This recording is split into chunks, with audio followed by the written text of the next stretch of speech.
siya mga ka-3 wheels. Ayan, medyo maluwag na nga pala yung kadena ko. Ayan, napakaluwag na oh. Yan ang gagawin natin, i-adjust natin siya, i-adjust lang natin dito. Tingnan nyo kung paano mag-adjust ng kadena para medyo kumapit-kapit siya. Tara, kukuha ka lang ng ganitong pampihit, tapos pipihitin mo lang yung nandito sa ilalim. Yan mga ka-3 wheels, kailangan mo munang luwagan ito, ito. Yan, luluwagan mo siya para mahatak natin. Yan, luluwagan natin.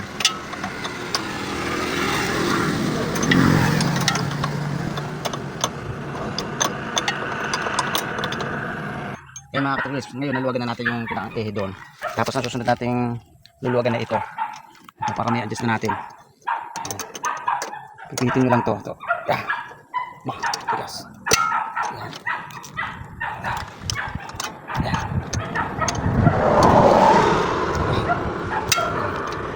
Yan mga ka-3 wheels, pagkatapos natin luwagan yung kapila, ito naman luluwagan natin. Yan. Para mahatak natin itong ano. Para may adjust natin.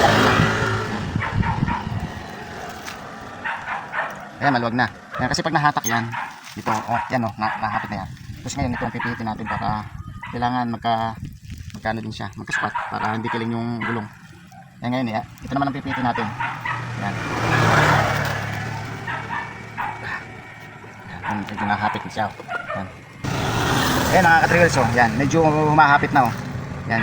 Tapos ngayon, pag medyo gusto nyo pang mahapit, medyo something pa, pihitin pa rin uli natin to.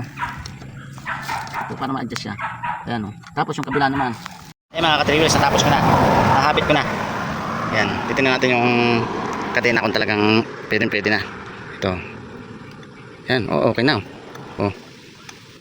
Oh, yan. Okay na. Yung kanina kasi talagang lawlaw na siya eh. Ngayon, nalaro naman oh. Kailangan kasi yung lumalaro yung ano, ito to. Huwag lang yung sobrang lawlaw. Yan, okay na oh. Kasi pag natanggalan ka ng kadena kasi mabibingkong na yung kadena pag yung natanggalan ka, makakabili ka ng bago. Okay, pwede na ulit bumiyahe. Okay, bye bye.